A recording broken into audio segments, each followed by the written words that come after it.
Hi, Gary Stearman. Time for another Prophecy in the News daily update. This one's scheduled for release on Friday, the 30th of August. And as promised, we have author and lecturer Bill Salus in studio with us once again. Hi, Bill. Great to be back, Gary.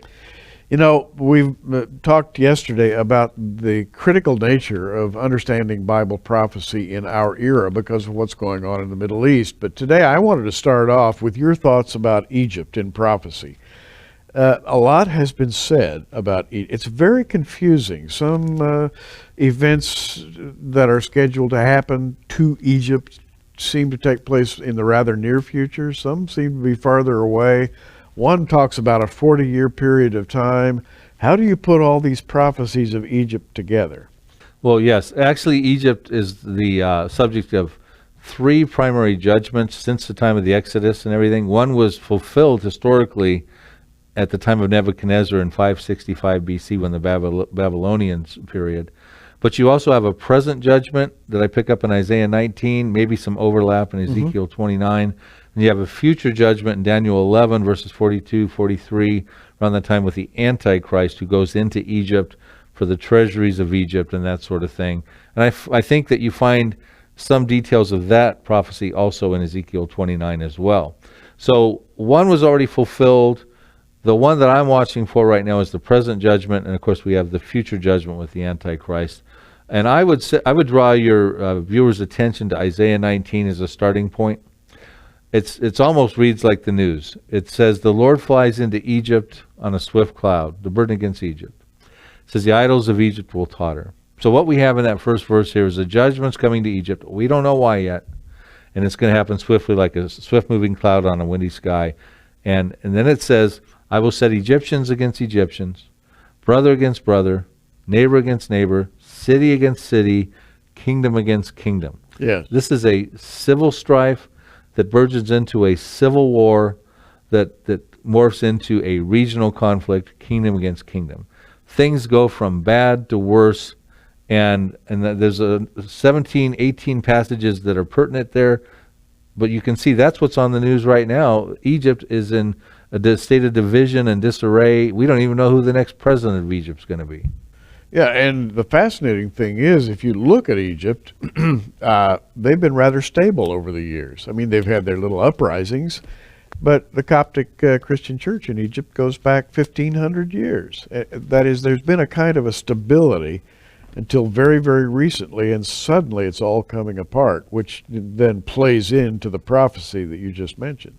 It's coming apart suddenly is the point you said, like a swift-moving cloud. You know, the Lord flies in a swift cloud.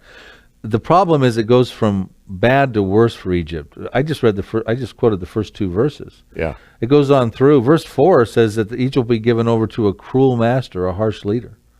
Wow. Okay, so things get like a dictator goes into the situation. Then the whole economy starts to collapse. The fishing industry, these are the subsequent verses 5 through all the way down through 10. The textile industry, it says in verse 10, all who make wages will be troubled of soul. And verse 12, I think, is even touts the Egyptians. Why is this happening? Let your wise men tell you why this is going on, what the Lord has planned for Egypt. It's interesting. We don't even know yet, and we don't find out till verses 16, 17, and 18 why this is going on.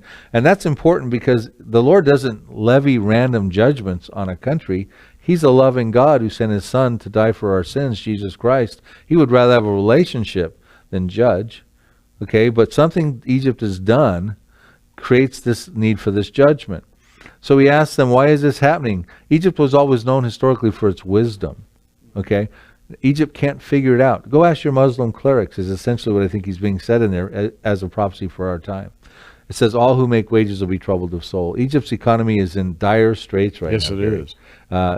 It relies on America to give it $1.3 billion. Well, that's in question now because of the military coup that's going on.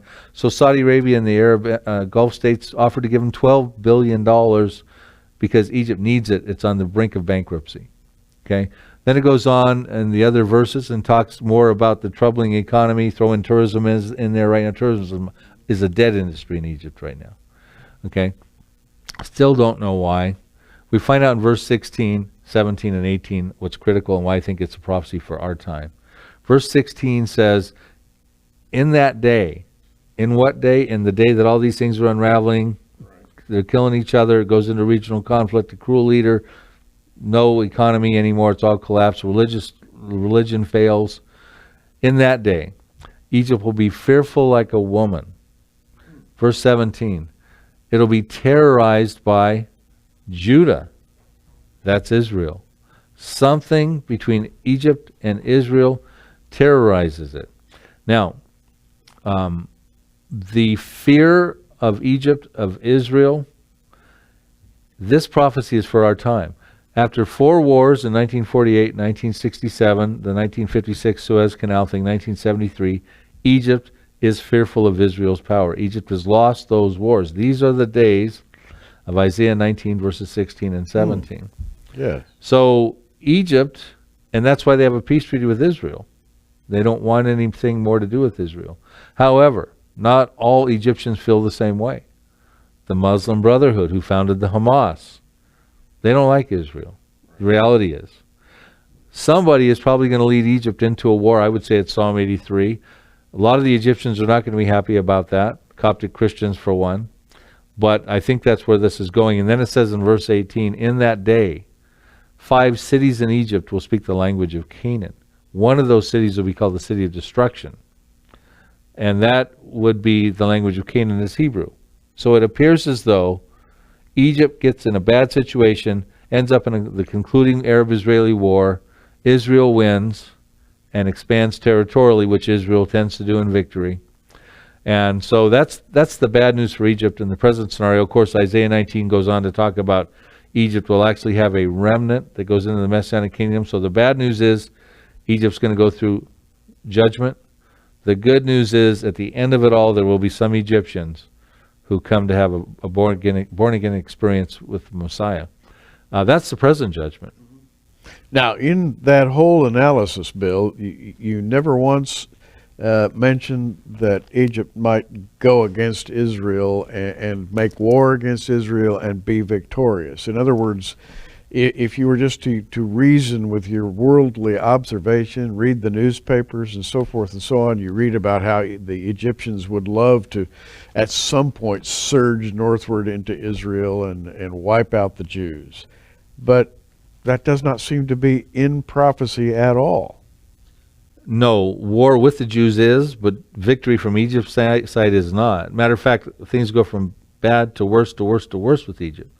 Because we're told in Ezekiel 29, picks up around verse 10 up through verse 15, that Egypt will actually experience desolation.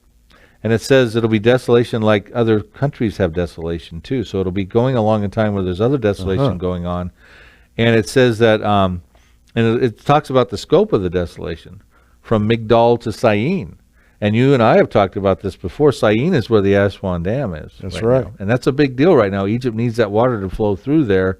That whole Ezekiel 29 prophecy is very interesting, dealing with the river and that sort of thing. Right. But there's desolation all the way throughout Egypt. Possibly even the Aswan Dam may be destroyed at some point in time. But it says Egypt they'll be desolated for 40 years. Very specific time frame. Egypt will be desolated for 40 years, and Egyptians will be dispersed throughout those 40 years. This is all in that prophecy. So is that the result of the Isaiah 19 judgment, or is it the result of the future judgment with the Antichrist when he goes into Egypt? See, that's the delineation we need to make. Again, that's the bad news. Things get bad. But it says that after the 40 years, I will bring Egyptians back. That's the good news. Some Egyptians will come to know the Messiah. More bad news, though. It says they will come back, but they will be a lowly kingdom. Matter of fact, they'll become the lowliest of all kingdoms, it says, in the Messianic kingdom. Now, this is why we know this prophecy has not found fulfillment yet. Because things, like I said, go from bad to worse. Egypt is the #1 Arab kingdom in the world right now. That's true. They're the most populated Arab kingdom, 80 million plus Egyptians. Their world army is ranked number 16. It's the largest Arab army. The closest one to it is Saudi Arabia, ranked number 26. Iran's ranked number 12. Israel's ranked number 10. That's not the Egypt of today. Something happens that makes things even get worse for Egypt, Gary. It's a sad situation. But again, the Lord does not randomly levy judgments on countries. and Egypt has involvement with Israel, and that's the issue. Now, the reason I wanted to ask Bill about this today, and I know he's made a very, very deep study about Egypt in prophecy, is just to show that the Lord's watching over his people Israel. As much as Egypt, as much bravado as they have, they're never going to be successful against Israel. And that's the bottom line, right? Yeah, absolutely. Matter of fact, nobody that wants to wipe Israel off the map will be successful, because God's own sovereign character and promises and covenant-making characteristics are involved in his ability to uphold the nation of Israel, because he promised Abraham 4,000 years ago a great nation. A great nation needs a chosen people and a promised land. And so therefore, trying to destroy the Jews just will not happen, because God made promises that he's going to keep.